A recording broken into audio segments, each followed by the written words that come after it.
So do we get any backstory on Dick? Why'd he travel to Gravoria in the first place? Did he do any research before landing there? Did he have a specific mission in that region of space?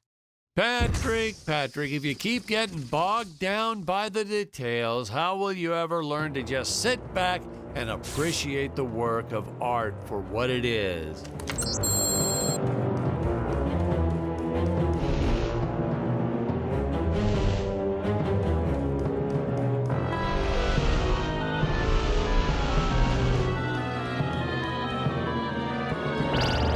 Production tip, ladies and gentlemen, no matter how sunny it is, don't store your papier-mâché props outdoors. They will get rained on. It's the law in this town, like Occam's razor or Stockholm syndrome, or I forget what it's called.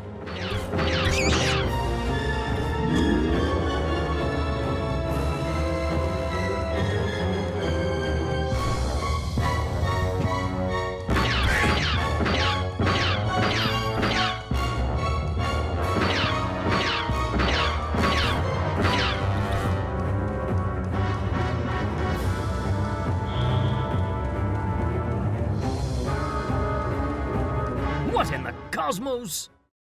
It's my co-pilot's body! I believe that I can repair him. Oh no! I am trapped!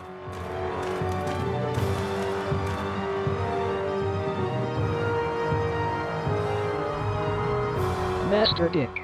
Master Dick.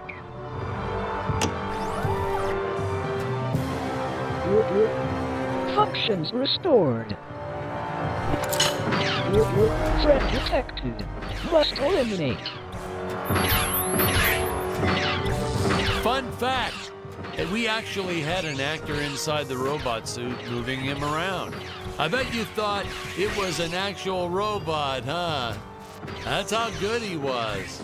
No rest breaks or anything. Hardest working actor I've ever met.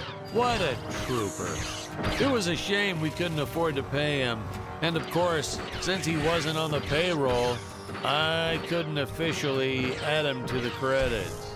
But still, what a trooper. Wish I had a dozen actors like him.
Some real action.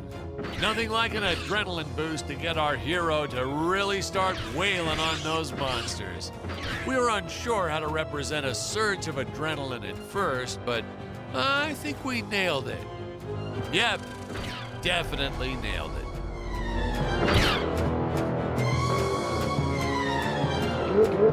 Dangerous radiation detected.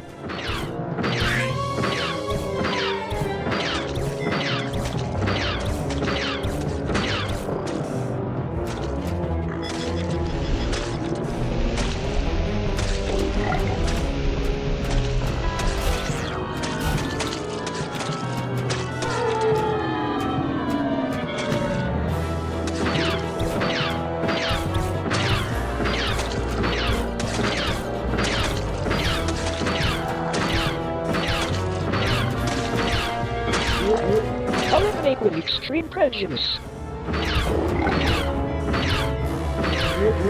Alien slimes terminated.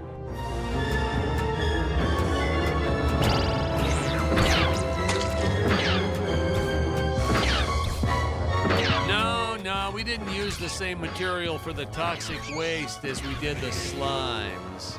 I mean, why fake something when you have the real deal available? We found a place where people were just dumping the stuff away for free. I was hoping the crew members handling it might get some cool superpowers from it, but no, nothing like that.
I will strike down upon thee with great vengeance and furious anger.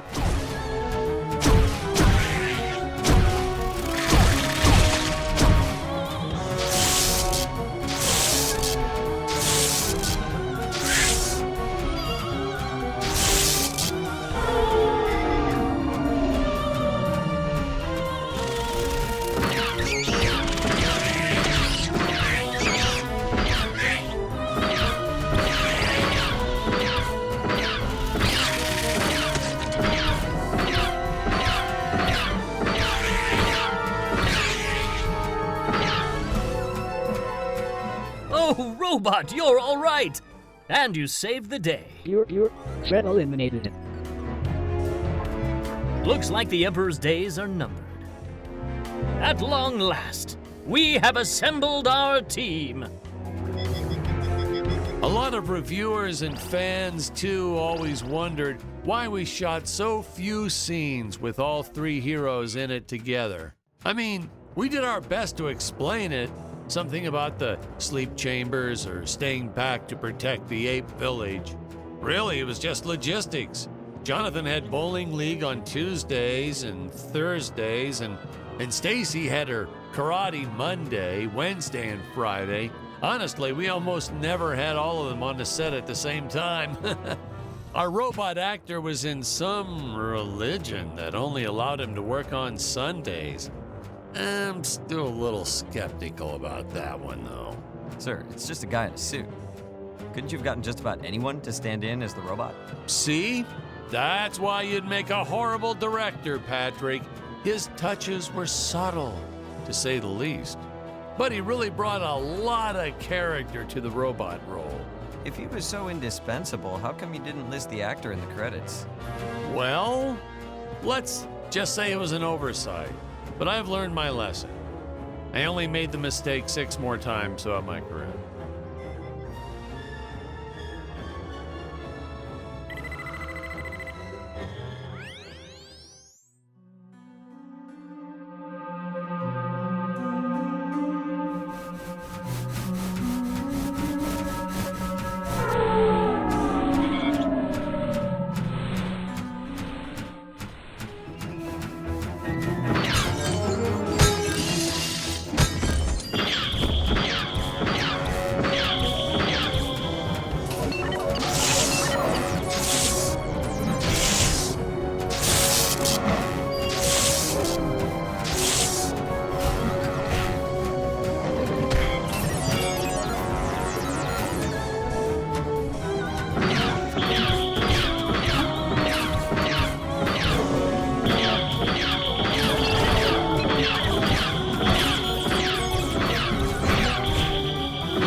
These rickety old things, the higher up they went, the more they sounded like they were gonna fall apart.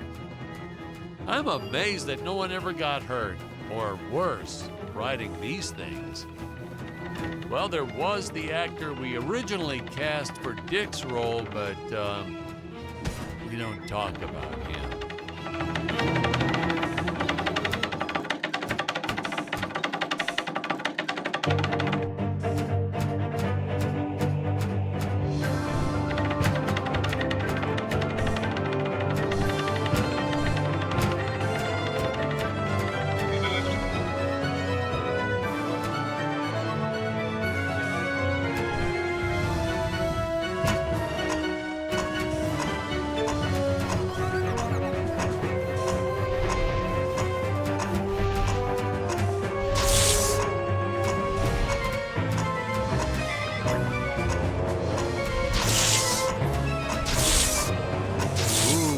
Really start to get a sense of how high up our heroes have been climbing here.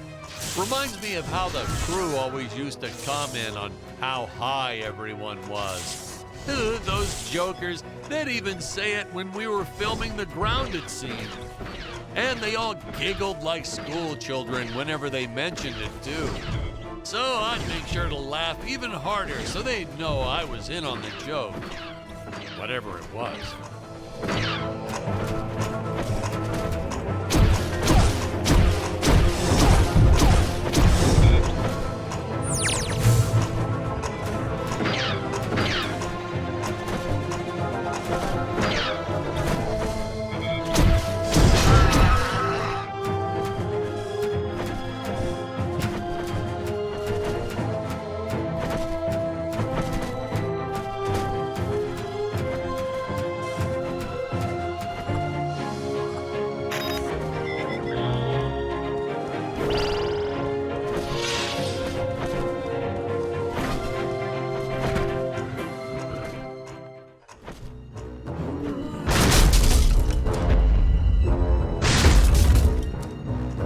Fight this beast here.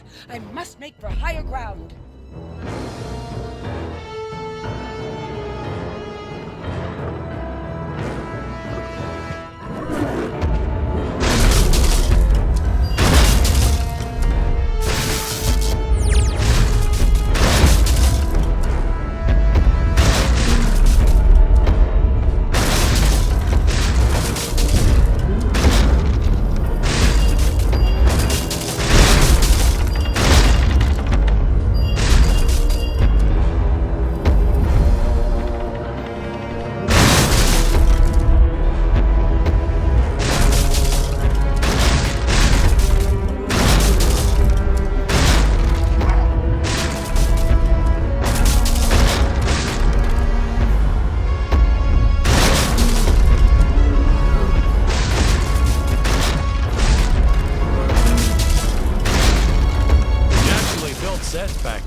you name it. Then, you moved bits and pieces around and created whole new scenes. We were efficient. I adopted that technique to my wardrobe, too. If you mixed and matched efficiently, you could get by for years on only a handful of shirts and underwear.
I can never get enough of these free-falling shots. Something so invigorating and freeing about them. Like sticking your head out of the sunroof while driving on the freeway.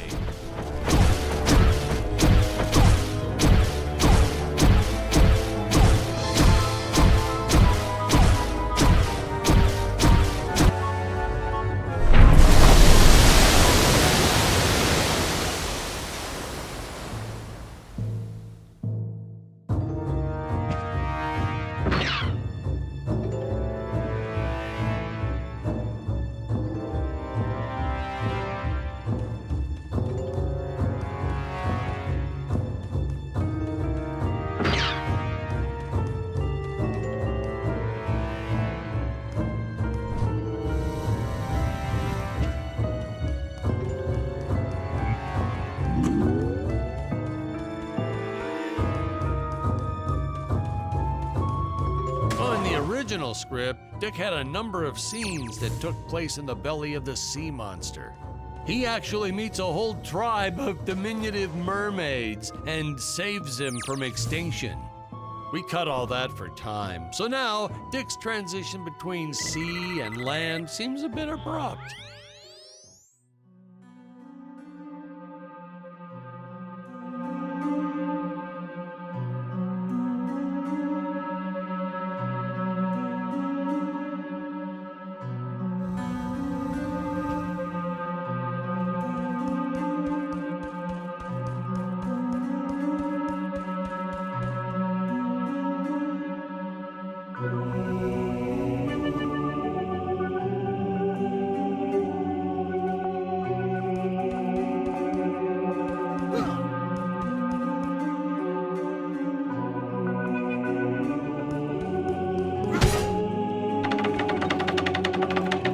Modern science fiction directors sometimes put the lens flare in on purpose. Why on earth? What's the next trend? Dead fly on the lens? Jeez. Watch. You won't believe me, but you just watch. It'll happen. Some big shot will do it for one scene, and the following year, everyone will be doing it.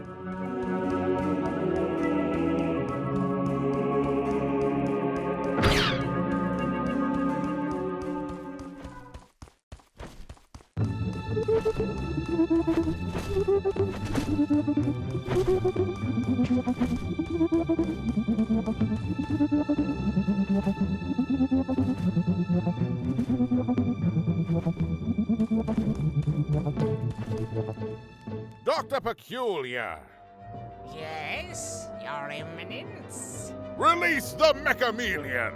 But Your Eminence, the Mechameleon isn't ready. What is the meaning of this? I thought he was completed. Genius is never completed, Your Eminence. I was just preparing to install a chainsaw on his tail. Enough! Your tinkering costs me precious gold and time. You do not have that luxury, Dr. Peculiar. Yes, Your Eminence. Releasing the Mechameleon at once. Ah, Ludwig. Yeah, good old Ludwig. We cast an actual doctor to play Dr. Peculiar. Never again. Oh my God, he was a cranky old coot. May he, rest in peace. The costumes, the script, the creature effects, you name it, he wouldn't stop criticizing everything. Well, in his defense, I think he did have some early signs of dementia or something.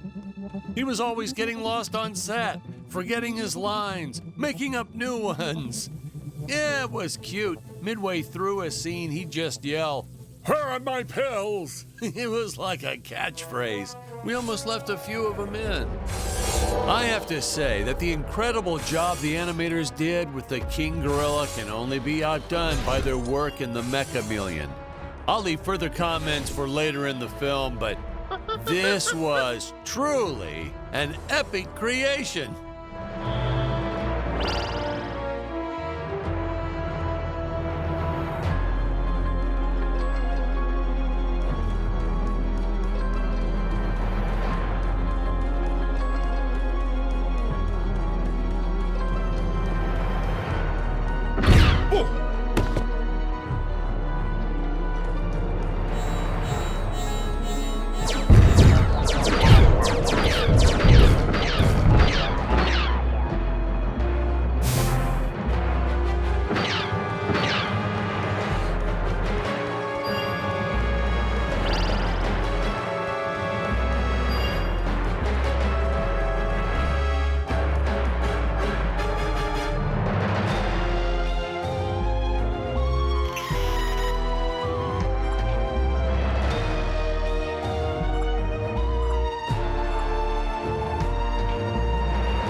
Here we see our first glimpse of a technique I used throughout the movie. Want to make a big scary monster look even more menacing? Put it in a dome. Monster doesn't look scary enough already? Put it in a dome. Want the audience to know when a monster really means business? Put it in a dome.